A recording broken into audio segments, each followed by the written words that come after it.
And we've got the magic red bar. That means we're live, y'all. We're live. Yay! Yo. This is where everybody wants to be on Thursdays at 1:30 p.m. Central because, you know, this is where all the cool kids hang.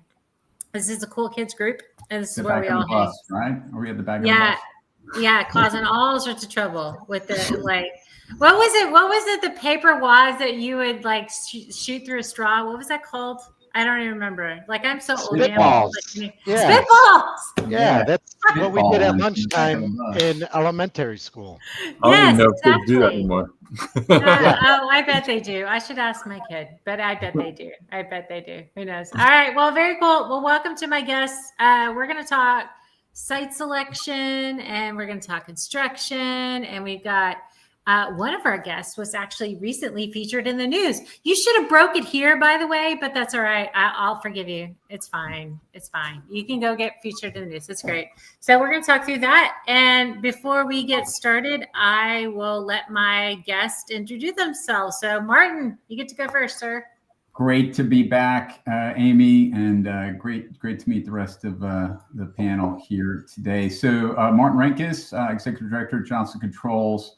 I lead a bunch of our cooling as a service work for data centers, and really excited to talk today. And thanks for inviting me back. I must have done okay last time, right? You must have done fine. Yes, exactly. You did. You hung in there. It was a big crowd last time. We had Brian Smith from Idaho National Labs on, and he was talking nukes, and everybody was like, "All right, Brian, when are we gonna have nukes for data centers?" And it was great. He's like, "Yeah." 5 years. It was awesome.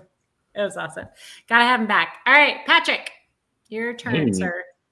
Yeah, really excited to be here. I'm Patrick. I'm one of the founders of Cove Architecture. It's an AI-powered firm where I believe we're the first AI-powered architecture firm in the world. So, but we use tools to be able to build stuff. And one of the things that we've been looking at a lot at is data centers, because obviously that is a large and growing building type. So really happy to be here. That is such an understatement, but yes, sir. It is a large and growing segment. Yes, very sure. And Bobby, welcome to the show. Yeah, appreciate you having me. Long-time listener, first-time caller. New Build Telecom Consulting.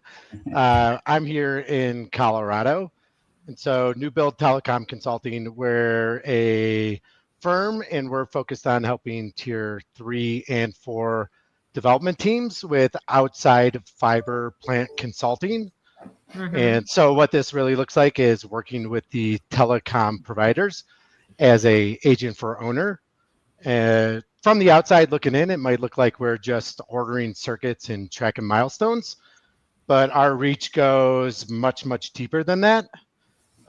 Really the core value that we're providing to development teams is we've created a clear avenue for them to achieve true verified diversity when it comes to fiber connectivity outside of their facility. So we're talking from their internal demarcation points all the way back to the carrier facilities. Today, telcos and the cable companies make it very difficult for development teams to kind of do this without guidance. And we've been very successful in demonstrating that we not only understand what true verified diversity looks like and the importance to it, but we know how to execute it. So we do a lot of other things, but that's what we like doing the most. Yeah, well, it's so needed. I mean, besides the myriad of I don't know, what do we call it? Guessing is the best way we do it with power. You do a myriad of guessings with power, and is power really available? And then we have to do a myriad of strategic guessing with connectivity. Oh gosh! And then they select a site, and then they're like, okay. And then they get onto a site and they're like, holy crap, we got nothing here. And we see, they spend hundreds of millions of dollars on, you guessed wrong, on promises that people said that they were going to have on site. So it's hilarious. But yes, no, that's Very true. All right. Very cool. So we have fun. We're going to talk site selection, and we're going to talk about construction, but we're going to start with construction. And Cove is super cool. So by the way, I didn't meet Patrick first. I met Sandeep first, and she is awesome sauce. And Sandeep is a second-time founder, first-time founder of. And were you with Sandeep when she did her first startup? You were. Oh, awesome! Great. Yeah. So they developed a tool for architects, which everybody uses apparently, and their brother. And then they went off and did another one. But now they became a tech-enabled architectural firm, I guess is how you say it. Your AI-enabled architectural firm. And then there was a recent story out about y'all. So I had to call Sandeep up. It's like, yeah, I saw you were in the news, man. Like, this is awesome. You need to come on my show. So you developed the first AI, like fully AI designed data center, like you in Colorado, right? Is that what y'all did? Oh, yeah, awesome. Yeah. Tell us about it. Yeah, so I think like one of the things that we kind of see is that there's a lot of times, certain sizes of data centers, you see the huge ones that are 250,000 square feet or whatever that Facebook is putting up. But like, there's also like a lot of smaller landowners that have maybe a complementary use that could, work with that. And so in high country up in Colorado, there's like 2 mountain ranges just to the, if you go out of Denver, you go up in the mountains, and then there's a flat plain in between. And that's called Park County, Colorado. Incidentally, if you've ever seen South Park, it's set in South Park County, Colorado. It's fair play. Yep. Nice. I drive through it like probably every other month. That's near Buena Vista, right? Down that way. It's right before Buena Vista. You've been there, Amy? It's beautiful. It is God's country. There's no better place to be. Sorry for cutting you off, Patrick. No, that's cool. But it is climate risk 1 out of 10. So it's the lowest climate risk place in the United States because it gets warmer as the earth warms. So it becomes a more habitable place, but a better place for agriculture. But it's still super cold. So you need a heat source. And so it means a lot of times that people are growing vegetables and things like that in a greenhouse, like, that far out in the middle of nowhere, not a lot of water because it's very arid. So, you kind of have like 2 uses that kind of both need water. So kind of putting them both together in the heat that's coming off that data center can actually heat the greenhouse. And so we're looking at on that particular project, but we actually just recently started looking at another one.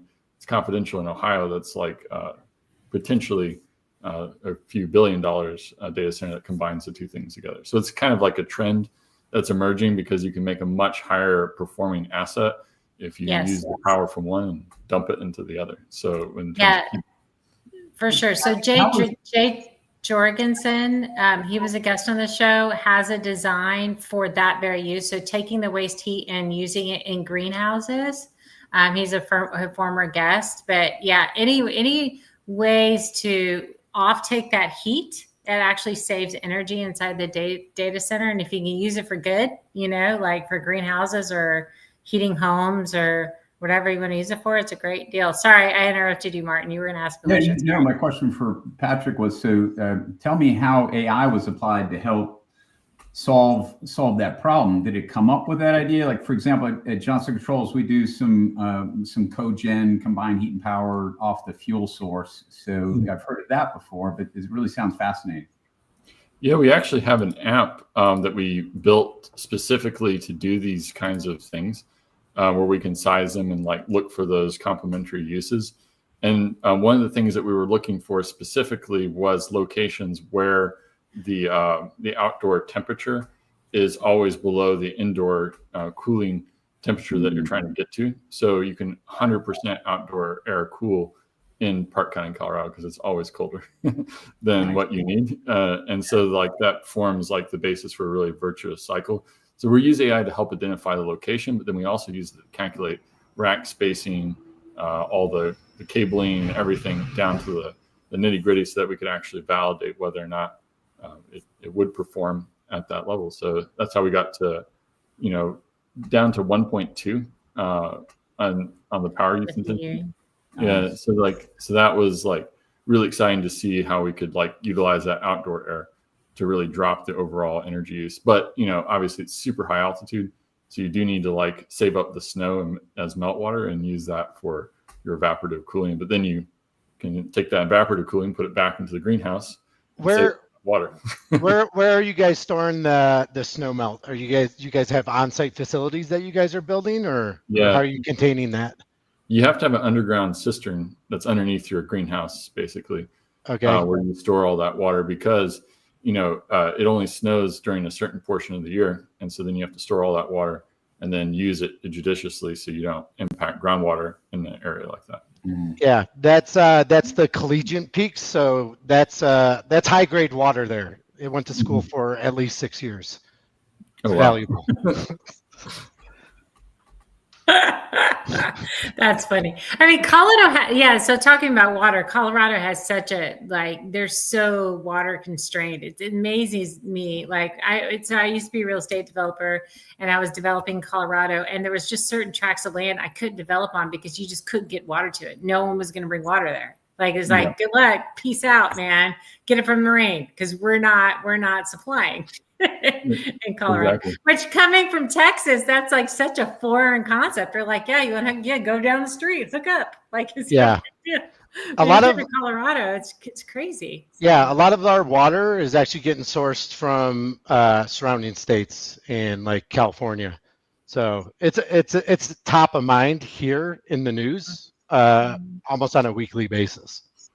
Are you based so you must be based in Colorado, Bobby. I'm in Denver right now, and probably right after we get off this phone call, I'm going to get in the car and I'm going to drive to Fraser, Colorado, which is just a little bit past Winter Park. I know where you're at. Yeah. And I will stay there until Tuesday when I have to come back to Denver. No, I got you. Yeah, for sure. For sure. Yeah, no, that's awesome. So, so when you're using AI for the design, you were saying, how did it work? So you say, hey, AI, I want to design a data center that does this, this, and this, and this, just like you're talking to ChatGPT, and went, okay, here you go. Is that what it did? Well, maybe if you guys don't mind, I could share my screen real quick and show you guys something. Go for it. Let's do it. Share your screen. Patrick, I don't even know. At the data center world, they had some NVIDIA video where they were showing the, kind of a digital twin. I don't know if you guys are doing stuff like that, or. Well, that's me. That's what I do. Let's right. Yeah. But does Cove use a digital twin when it's designing? Yeah. So we actually you guys should work together, right? Yeah. So we have a cool thing where we can maybe change some of these things. We can look at a lot of different configurations, but we can look at for example, our rack. Wait, hang on. I got to add you to the stage. Sorry. Oh, sorry. I see it. That's good. Now we see it. Yeah. Nice. There you go. Yeah. So it's it's like a really cool kind of 3D application. It allows us to see the power usage for each rack. We can look at the different widths and spacings of different things. We can see our kind of how those things update. And then we also do power analysis, where we can see, in this case, it's a kind of a different facility, but then we can look at things like thermal mapping, and it actually runs a full thermal model under the hood. Yeah. Patrick, I'm assuming that red is bad, yellow is acceptable, and then green is positive. Is that what that is translating to? Yeah, exactly. So it's kind of helping us see where we're having some issues so that we can design it a little bit better. Yeah, visualize it. Yeah. And then climate impact, that's where we're looking for those if we're in climate zone 8 or 7, we get that really cold air. And it gives us a lot of metrics to tell us where our benchmarks are at. So, architects, we're not obviously data center people by nature. So when we have to do these things, we need to see as we design the building, are we doing things the right way? Are we keeping with the standards? And then just being able to calculate very precisely your cabling, do an actual mapping of the cabling itself, looking for redundancy, environmental impact, and things like that. And then being able to produce a full design report about this particular project, so that when we are going back to the owner, we're like, okay, we've done our homework. This definitely looks like it can work. And that's kind of the main thing that we're looking for. Patrick, you're getting involved in these projects on the very front end, I'm assuming. Yeah. So I'm not sure how to stop sharing though. I gotcha. That's me. Okay, cool. Yeah. So no, that's super cool. And we did talk, I talked with his partner Sandeep about, so there are a couple of AI solutions. So y'all using AI during design, and then there's a group called Doxel, and Doxel does the AI as built. So as it's actually getting built, it's building the 3D model. So it truly represents, because you can design it all you want, but I'm an old GC and I know we don't build it the way you design it. Like, no, we get close. If we're like 90% close, we call it a good day, right? I mean, like if crap happens in the field, you're going to be like, oh, well, we didn't know there was a big, huge, I don't know, rock here or whatever. We can't move. So we're going to have to move the plumbing or whatever. It could be all sorts of, we're like, no offense, you architects are great, but you sometimes design corners weird. And so, and it doesn't line up or whatever, right? So, so what Doxel does is as it's being built, goes and builds that model. So then you're actually getting a true as built. So then you can take from design, it was designed by AI. Somebody used AI to build a true model, behind the walls, under the ground, got soil level up, like the whole thing, models it all out. And then you come into my little company.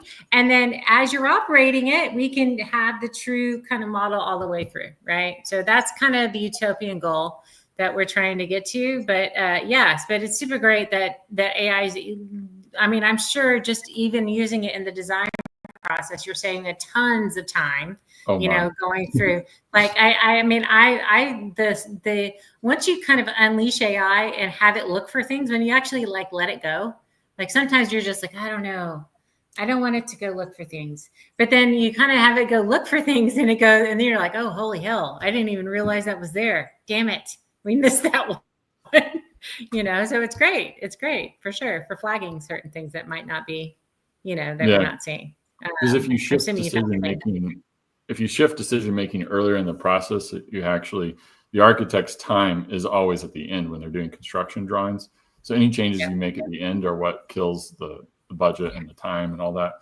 So if we can know everything about something from the beginning and all the constraints are known, then you can really move a lot faster. And, that alone can be like about a 20 to 40% improvement in your delivery speed as an architect if you have these AI tools at your disposal to like understand what the constraints are, which is so crazy that we don't know them sometimes when we start. True. Or if they're unrealistic constraints, like you're asking for us to do this constraint and like there's no freaking way. Like, do you want to get it built or not? It's like, this is like, we can't, I'm sorry, and so but yes, if you can, especially are you running simulations in it? Like, so like design 1, design 2, design 3, or is that how so that's great because then you can kick those out a lot faster. Right. And some of that stuff. Okay. So when would you get like somebody like Martin involved on the cooling, like the MEP side? Like when are you running those kind of scenarios? Yeah. So as soon as you know about what size it is, then you got to get the engineer involved and make sure that they're like really understanding, because it's essentially a giant engineering problem at the end of the day. But like as an architect, if you kind of like know the sizes of things, you can already get those shell components and the different spaces and the white space versus the access control, and making sure that's all kind of being figured out. So as long as you make sure there's no columns laying in the middle of the server room, things like that, those are all just basics that need to be covered. But, even in the beginning, like if you can understand if like using battery backup versus a generator is better for a high altitude, those kinds of scenarios, running them and just checking for that you can have all the conversations about what we're doing on day 0 instead of at 2 months in when everyone's like, where's my drawings? The visual feedback component is something that like stands out to me. Looking at a set of blueprints or specs on paper, like I'm doing it quite often, but it takes time for me to translate that into what's actually going on. That visual for me, and I think a lot of other people in this vertical, it's probably very attractive. Yeah, people really respond when they're like, oh, I understand why we did this. And then we also sometimes will just share our model that we made with our client. And then if they don't believe us, they can move the sliders around and see, which is also helpful. So, but you're using AI for design, but you're pushing it to like Revit or SketchUp or whatever architects use, right? So, which has been, Revit in itself has been transformational from the fact that, you know, a plumber or a tradesperson, let's be real, sometimes they don't speak English, right? And so if you can show them a picture and they totally get it, right? And if there's a language barrier and you go, look, it needs to do this. And they go, oh, okay, I got it. It's great. And then you know, so that just from the visualization standpoint, but what you're using really AI is from design all the way to does it push it into Revit for you too? Does it, or what do you, I'm assuming it's Revit. We have our own design platform that we've built internally and we also use Revit too if we have to, but we build all the stuff and we can make all the drawings in our own platform. So it's all kind of connected together with like different knowledge graphs, and that's how we keep track of things. But we also have a full software team, and you know, architects typically don't have software people. We have a software team of 10 people, and they can build in a day what used to take like a month. So we can keep anytime we're working and there's something that comes up, we're like, oh, what about this feature or this standard that we hadn't considered? Then we can integrate that into the understanding of the complete model. And then every time you do a new project, you actually improve the process instead of having to start from scratch, which is what you have to do if you use only Revit. Do you have to deal with hallucinations at all, Patrick? I mean, we're all familiar with large language model hallucinations. Yeah. It's because it's all the ketamine I take, Martin. It's all the stuff, okay? And the shrooms. And you know, I listen Colorado, right? I mean, okay. It's Colorado, man. It's a big thing. Also in the news. Yep. Yes. The most important thing is that there was two things that happened recently in the last 6 months. One is that your intent interpretation got way better, and then traceability on how you got an answer has massively improved. Yes. So those two things are what's allowed us to do what we do. But you don't ever want AI to calculate something. You want to understand what it should calculate. So if you say, I want to do this thing, it should know to go to a particular ISO standard and pull the calculation ISO standard that we've written with our human coders that has the actual math. Yeah. Then is that your model? That's part of your secret sauce is you've built your own private large language model that has all of this data in it. Yeah, exactly. And that's connected to the actual 3D generation portion as well. So it's like maybe the first fully integrated process for AI to like BIM that goes together. Where I think you might be the first one using a data center to create a data center somewhere down the line here. It's pretty incredible. Is it kind of Mad Loop or something? Yeah, like what has happened? Like his screen earlier. Yeah, exactly. No, that's super cool. So Martin, when do you I'm assuming when you're doing your cooling as a service, they've been doing it in industrial for a while, right? And then you're starting in this data center world. What does it look like when you're dealing with or working with an architect when you get involved on that process side? Yeah, so we've been in data center cooling forever. The cooling as a service is really just a new area for us, and I don't have the answer to that question, Amy. So I'm not on that part of it. I'm more introducing the concept out to the field. But our teams are involved right from the very beginning on all of these designs. So a tool like this could certainly be very helpful in how we make our cooling systems more efficient. And the earlier we can get in, the earlier we can understand what the parameters are and how do we adjust what we build, because we're manufacturers, right? We design and manufacture our own cooling equipment. So if leveraging this kind of technology says, hey, if you guys could tweak your equipment to do this or this size air handling unit over that air size handling unit, that'd be extremely valuable. Awesome sauce. Very cool. All right. So when you got 5 more minutes, Patrick, for you have to hop. So anything else you want to share with our audience? Well, I think the thing is that we found is that you could offset 40% of the energy use with a reasonable size solar array. But like the part that people forget is that when you go high up in the mountains, you're actually there's less atmosphere to interfere with the sun, so your solar system actually performs better. So you can have less solar for the same effect, or more solar for more offset. That just adds a layer of resiliency to a data center that I think is important, especially if it's combined with some kind of battery storage scenario. Then you're really, I think making something that can create a net positive benefit for if you have the food production plus the solar plus the data center, now you have data and food resiliency maybe in the same spot.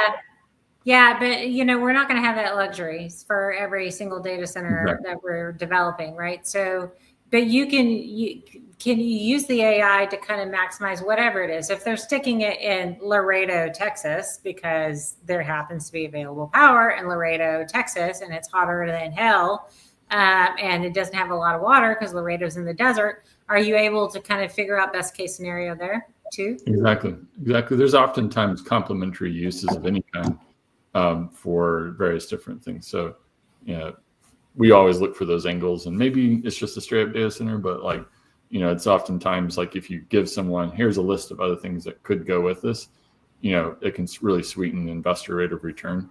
And that's a thing that a lot of developers are kind of wanting to make sure that they're keeping in mind. Yeah.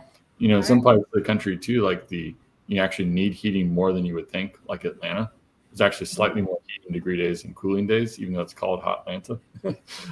So a lot of times you can actually benefit from having additional heat sources in a kind of distributed district setting or a mixed use development or something like that. Yeah, that's cool. That's awesome.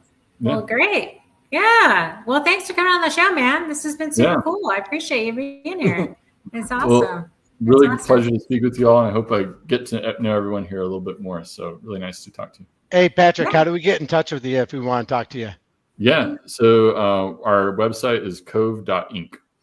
So very simple. Yeah. And then we got plenty of people who can help look at your site and do some concepts, and it's very easy for us to do. Patrick, is it earlier the better in the process? Is that just an assumption? Always. Yeah. Always. As early as possible. As early as when it's possible. just a twinkle in your eye, Yeah, for sure. Right? Yeah, for sure. Oh, that's awesome. That's super cool. So let's go over to site selection a little bit. Thanks, Patrick. So Bobby, obviously everybody mostly concerns themselves with power during site selection, but connectivity is also a thing, right? And so when we're looking at connectivity, what are you seeing out there in the market? As far as, if I were to go look at a site and I go and AT&T says they have fiber there, does that work for me? No. Is that enough? No, not at all. So, if I had a dish on there, they need hardline connection. So as these data center teams are, Starlink won't do it for these big centers either. And they got data caps now, so they don't even work for the tier 1 and tier 2 crypto mines. They're just getting overage charges. But for these larger facilities where power is the obvious resource that they're sourcing, their fiber due diligence process needs to evolve from what they have been doing to something new. A lot of these new markets have considerable power, but there's no fiber presence at all. And so a lot of these development teams are coming to us and they're asking us point blank, can we get proper connectivity to this site? And the answer is always a yes, but it's often a matter of how deep are their pockets and what is the actual timeline. And so the traditional legacy markets, the development teams, they've grown accustomed to just working in areas that are very fiber rich, dense, redundant, very well documented. And so they haven't done a lot of upfront due diligence in those sites, and they're starting to realize that they've got to take a different approach. Interesting. Hey, Bobby, I heard. Sorry, Amy. Okay. I heard some like back of the napkin thing where someone was telling me, okay, so for me to run natural gas, it's $1 million a mile. Yeah. But for me to run fiber is 10,000 a mile. Was that just pulled out of someone's butt? I mean, is there no? Is there something like that that's like a back of the napkin? Yeah, there is, and just like power infrastructure needs substations to step up or step down the voltage, long haul fiber needs regeneration sites. Usually it's like 40 or 50 miles off the grid. And so what these stations re-amplify the signal, and it basically maintains the performance. And when we're dealing with the tier 3 and tier 4 environments, the regen stations, they're absolutely critical. They're not optional at all. And so the back of the napkin math, each one of these regen stations, they require their own footprint. So that's land, permitting for small structure, dedicated power, backup power, and then like the actual regen equipment itself. And so we've seen these regen stations, just one of them, cost up to $1 million. Wow. And so in some of these like very remote locations, it's not going to be uncommon in the future where they're going to need like 10 of these stations to build like a very fully diverse and high capacity network. And so right there, that's like $10 million before even factoring in like the trenching cost and the actual fiber construction itself. And so, will that kill a deal? If it's extremely power rich, they're going to find a way to come up with that money quickly.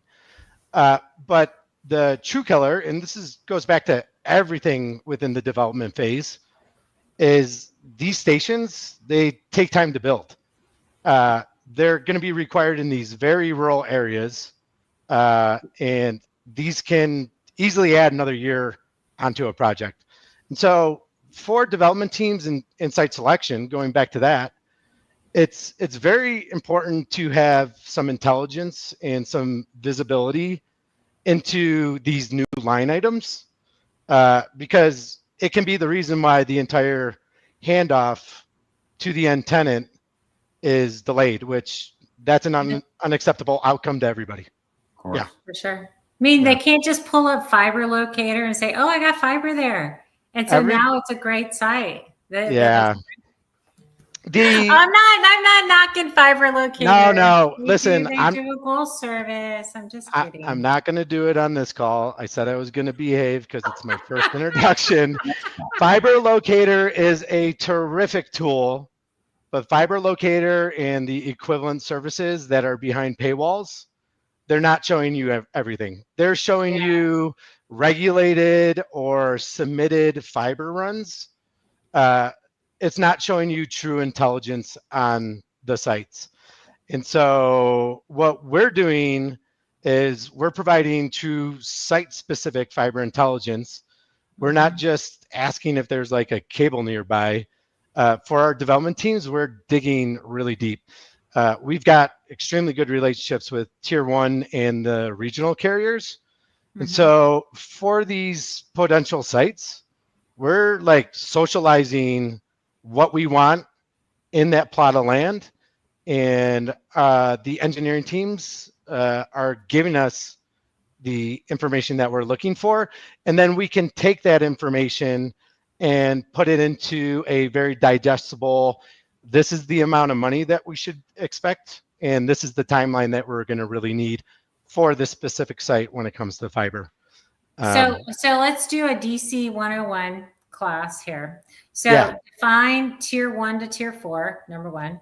And then number 2, on the regeneration station, does it need permitting from like a nuke would need permitting from like FERC and the DOE? Does a regeneration station need FCC approval? Like, are you waiting on that too? So those 2 questions. So it's tier 1 to tier 4, and on the regen stations, what kind of is needed? Yeah.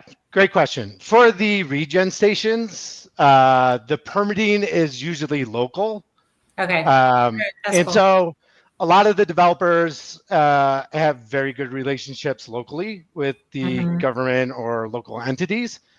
So sometimes that can be, the permit part of it can be escalated.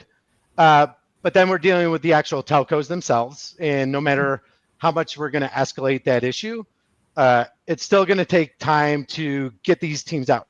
Remember, the sites that are going to require this, they're going to be like 250 miles from a very desolate populated area. And so in order to get these built, they're going to be shipping teams from major metropolitan areas, flying them, putting them up, and if we just needed one, this is probably, we'd be able to find a workaround. But like I said, it's going to be 10 plus in the near future. This is just going to be a standard. So like the desolate sites where they're sticking data centers because there's available power, North Dakota, West Texas, out in the middle of boondock, nobody's there. First Amy, of all, those are the sites that we're looking at. Yeah, I mean, like, first of all, no one's going to work there. Like, listen, I don't understand why you're building this stuff. I mean, I get it has available power and we're chasing power, and that's great. But when you actually have to have somebody go wrench on something, say the HVAC system goes down, they're going to show up in like 60 days. Yeah. A lot of these development teams are getting like super creative. We've been on calls where that conversation has come up, and they're like, hey, we're going to build workforce housing. And I'm in Colorado, so I think of workforce housing as up in the mountains at the ski resort. We've got like an apartment complex. Yeah. And, when I dug in a little bit deeper, they're like, no, we're going to be building neighborhoods, schools, grocery stores. We're going to actually create an environment that we can actually have people either live there full-time or part-time. Interesting. They're being super creative. Elon's doing the same thing with Starbase down in Texas because he couldn't find enough housing, and so he just built his own little city. Yeah.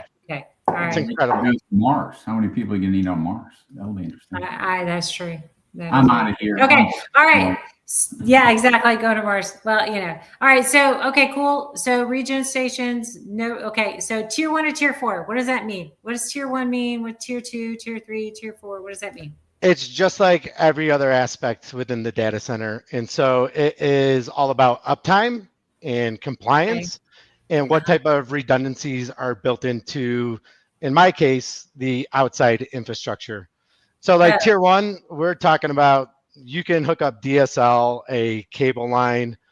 Tier 2, they're more like crypto mines.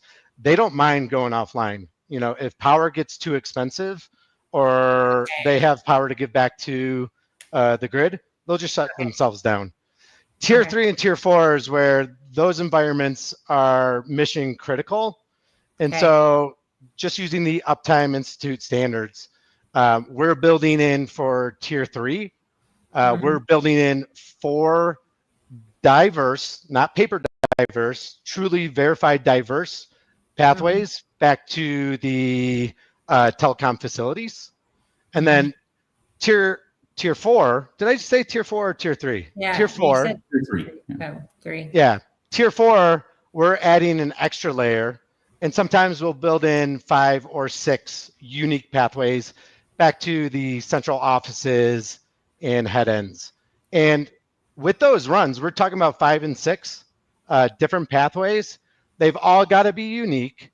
They've all got to remove all convergence. And that's really what we specialize in, outside plant. Yeah. So the redundancy is 5 to 6 times for a tier 4? Yeah, it really depends on the tenant that they're targeting. But those are the plans that we're making for those types of facilities. So we've run fiber locator before, right? And at what point, Bobby, does someone go, is it based on like, I'm a tier 4, fiber locator's going to really not help at all? because I need the redundancy or diversity, as you said. I mean, at what point do you say, hey, fiber locator is fine, it gives me a back of the napkin, but I'm doing this, therefore I really need to better understand connectivity. Yeah, good question, Marker. Each developer kind of has different thresholds, and I think the ones that are now developing in these remote territories, they're changing what they're very comfortable with up front. And so in our opinion, probably everybody should get the firsthand opinion from us on what capabilities are available at each site. But if we want to break it down to who should really be taking a deeper dive, it's these tier 3 and 4 developments. Right. If they're anticipating spending $1 billion to build out this facility on spec without a tenant, they really got to make sure that they got their T's crossed and their I's dotted. And so we'd encourage everybody to get a site analysis. We think it's extremely valuable intel that people can make very educated business decisions looking at that intel. But right now, definitely 3 and 4 environments. Got it. Interesting. Very cool. So so we had a story about Zayo, or Crown Capital bought Zayo, and they were going to lay 5,000 miles of fiber. Amy, yes, it's amazing. It's amazing.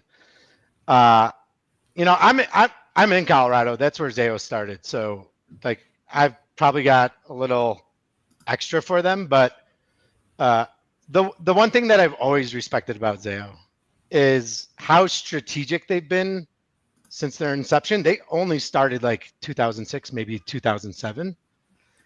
So not just in like building their fiber, but the way that they're going about acquiring other companies, like they're doing with Crown Capital, and the way that they've really positioned their assets to people like me over that short period of time.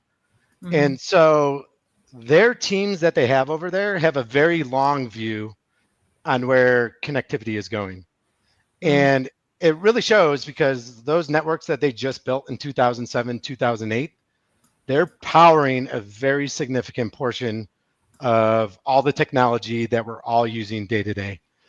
And so this article and what they're doing, they're not just chasing volume for the sake of it. They're making very educated and very deliberate bets on what's going to matter in 5-10 years out. So do you have insight on where they're going so I can buy land? Yeah, they're moving into very non-traditional markets. Okay. So short term, we're all in this industry going to benefit from this. But interestingly, and probably not coincidental, Zayo was originally founded by a gentleman named Dan Caruso. For people like me on the network side, Dan's like this living legend. He's kind of got like this superhero status. And so he stepped down from Zayo maybe like 3-4 years ago. And he is now pioneering work in quantum computing. Yeah, so it's the same Crusoe that's doing. Yes, yeah. Oh, shut up! Oh, that's cool. So he still sits on the board of Zayo. So now the tea leaves are connecting here. Yes, I got you. What's like wild is there's a very real connection between fiber and the emerging technology, and that's this like encryption system called QKD. And it's going to require physical fiber to be the pathway. And it's, it's like, there's like a significant race underway to control and lead this encryption technology. And so in the short term, like, yeah, this fiber build out, super exciting. They're going to reach new markets. We're all going to be beneficiaries from it. But what I think is happening, and what I hope is happening, is that they're literally laying groundwork for technologies that we don't even know about yet.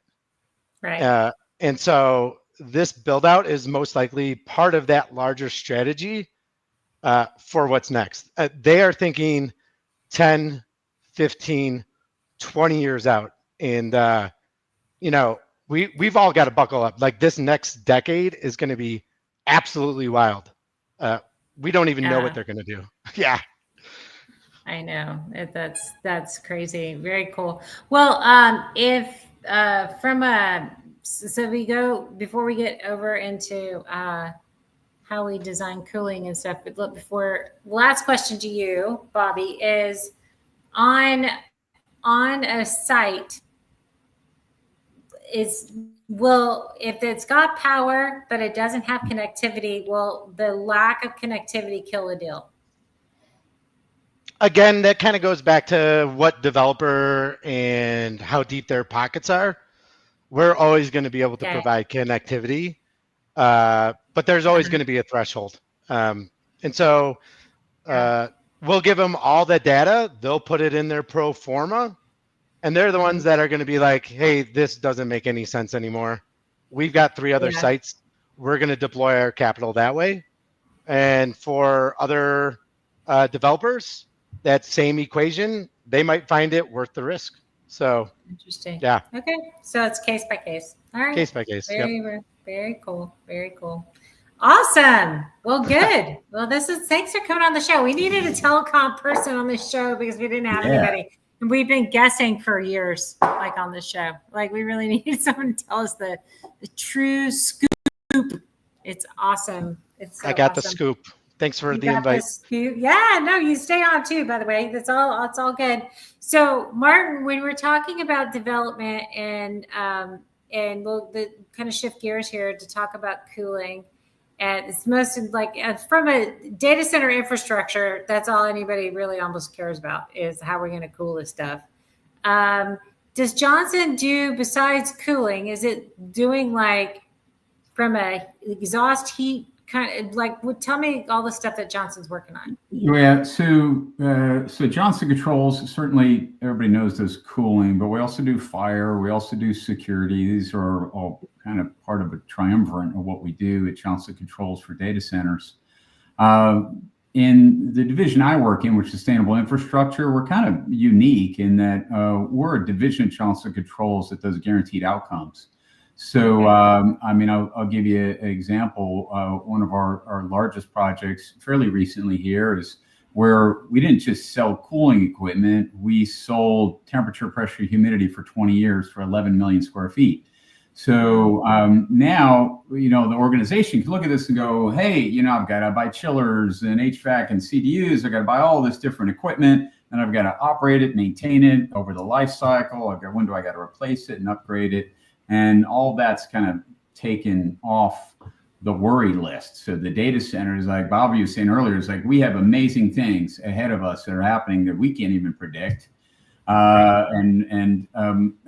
Let's allow those people to focus on that and leave the cooling to the experts and make that kind of more of a service so they can execute what they need to execute on. So it's fascinating that way. Yeah. Are you finding that because there's a lack of good facilities techs for the data? I mean, is it a skill gap kind of thing? And they've got networking dudes, but they don't really have facilities guys? Or what do you? Yeah, there is definitely a labor shortage. I think we're all experiencing that. We're all familiar with that in every space. There's definitely a labor shortage in the HVAC space, and that's one thing that we help solve. We can help with financing and turn this into an OpEx as opposed to a CapEx. But certainly you take off, you can operate it so it's optimized to the best way it can be. So you have real experts as opposed to whatever local guys you can hire. As we talked about, if you're out in the middle of nowhere, you're going to hire the best person you can get to fly out and live in the middle of Texas. But that's what we take. We take it off the table. So it's always run by the best people. But there definitely is a labor shortage there. And that causes one of the challenges for sure. Yeah. Interesting. And so you get involved at the beginning stages. Oh, you're doing design as well, right? Is that what you're doing? Well, yeah, we are. We can get involved in the design and certainly way early in the stages. But another thing that we do, Amy, and I'm sure you're familiar with this as well, is you've got data centers that need to be upgraded. So they're going, hey, we used to be running a rack that had 40 kW, and now we're installing these new AI racks, and they're running a lot more power, requiring a lot more power. So thus, they need a lot more cooling. So definitely there's brownfield where people are upgrading and trying to meet the new specs with the new hardware. Yep. And then there's certainly, greenfield where you're building something right from scratch. And I thought the fascinating that technology that Patrick was showing was pretty damn fascinating. I think we're all going towards, I know you would disagree with this, but we're all going towards a kind of a metaverse. Yeah. No, this digital twin. I mean, we're going there. This right? digital twin thing that I happen to do. Yes, that digital twin thing, which is super awesome for sure. So the more that we can do that, the more that we can do that, the more we can optimize all of this and save energy. So, and that's rebuilding or redesigning of data centers. Yeah. Sorry, I don't know what's happening with my internet. I'm like freezing. Keep going. What you were saying. I don't know. You should talk to Bobby and get a better connection there. I think help you out. I think you need a diverse connection. Bobby. I know. I need better connectivity, Bobby. Just send me an email. I'll forward it on to the team. If you send him your location, he'll run some multiple pipes for you. Yeah, I'll run some tier 4 fiber your way. Martin, are you guys doing anything with fire and life safety systems in these developments? Yeah. So you've got brands like Simplex Grinnell and Access Control, video surveillance. All those brands are actually owned and manufactured by Johnson Controls, which is kind of nice. It's kind of one throat to choke for yes. Right. If you got a problem. And it's a pretty broad brand that way. You've probably noticed, I don't know, that Johnson Controls has kind of divested its more residential cooling and some of the smaller business cooling and really just focusing on the enterprise. And data centers have been really big business for us. All right. Hey, Martin, I think it's just me and you now. Okay, man. Let's roll. Let's roll. Yeah. So we got your back, Amy. Hey, Martin, do you guys do like facility management services? You guys get into that realm for the data centers? I know you guys do that for more like the industrial and the commercial buildings. Yeah, we'll do industrial, commercial. We've even built and operate hospitals, which sounds crazy. So we'll do that as well. We have one data center that we do the facility operations on that. It's up in Guelph, Ontario. It's kind of the Canadian national data center. There's about 200,000 square feet. It's tier 4, as you mentioned. So it's a pretty sophisticated site. Yeah, we're seeing a lot of development or wanting to develop in Canada. Seems like a pretty restrictive political environment right now. Yeah, what do you think about, especially after the Stanley Cup, everything is. Yeah. We need to stop calling them our 51st state. I think once we. Ouch. I know. And then how about this Wonder Valley thing, right? Talking about Canada and say Kevin O'Leary we're going to do 7.2 gigawatts up in Alberta. Educate me. I missed this memo. What's going on? So, Kevin O'Leary, Mr. Wonderful, the Shant guy, right? So I was at Data Center World, was that 3 months ago, and he had this big keynote speech where he talked about a 7.2 gigawatt data center that he's building up there. Wow. Does he even know what he said? I don't think he realized what he said. I think 7.2 gigawatts, that's like more power than the whole country of Canada. Like, really? Like, I don't know. Yeah, that he did the back of the napkin math, and he carried too many zeros over to the left-hand side. Yes. Hey, I'm a big fan of Mr. Wonderful. If you are listening, and you need help with the facility, of course he's listening. This is my show. What do you think? Of course he's listening to my show. Everybody pays attention to my show. I'm just saying. No, it's awesome. Actually, I will say he did show this video, and it was AI generated, right? And there's people working in this data center, and little baby deer are walking around, and it did. I mean, it was a marketing pitch. That's for sure. And everybody loves Mr. Wonderful. I will say that video was kind of the level of that maybe a high schooler would have put together using ChatGPT. It could have been upgraded. He's in a room of pretty sophisticated data center people, and they're like, baby deer don't walk around data centers like that. Nice. They've got a perimeter fence further out. Yep. Yeah. Well, that was his E part of his ESG. It's deer friendly. So that was what our S part. Who knows? No idea. That's crazy time. Well, this has been super fun, y'all.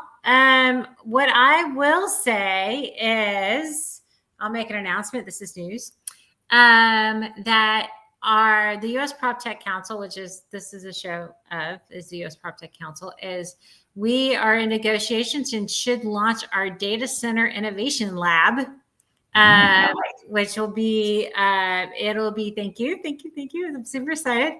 It will be basically vendor agnostic. It doesn't matter, but it's really designed for people to be a test lab, right? So testing out new technologies, and then to also be a training center and kind of like a think tank around infrastructure for data centers. So we're super excited that we are going to have this lab up and running. And our first lab will be in Austin, Texas, in my backyard. Yay. Right. Yes. Yeah. Thank you. Congratulations. Is this the formal invite for me and Martin to come to the opening? Yeah. Oh, yes. Yes, for sure. If anyone wants to participate as a vendor to be part of this lab, because I presume that's what you're going to do, where do they go? How do they find out about this? Because I'm interested. This sounds fascinating. We have a lot of unique technologies that we'd be interested in. How do we find out about that, Amy? Is there a link or something? Is there a website or something? They're on the proptechcouncil.com. There'll be a link.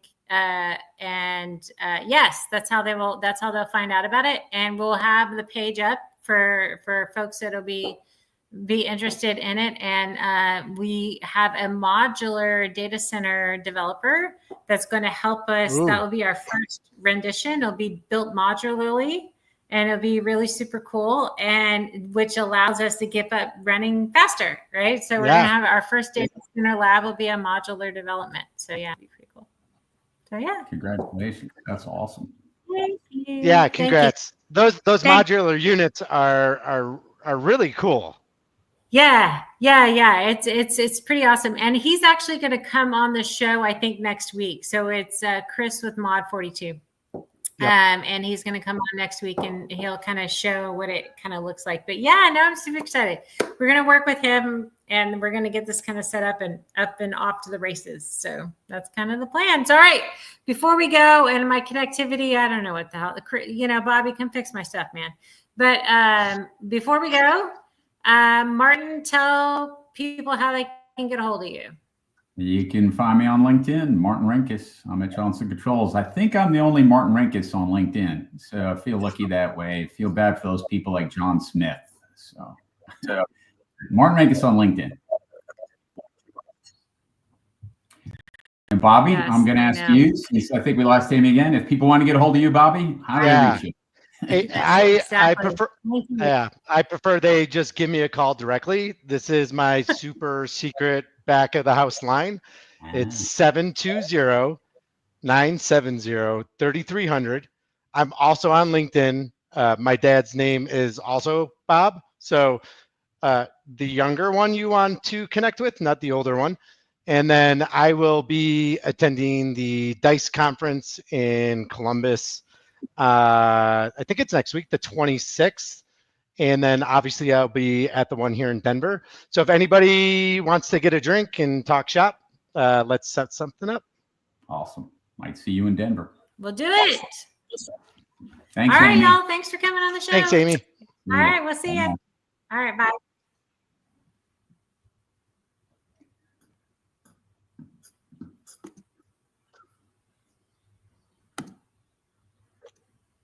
Am I supposed to leave?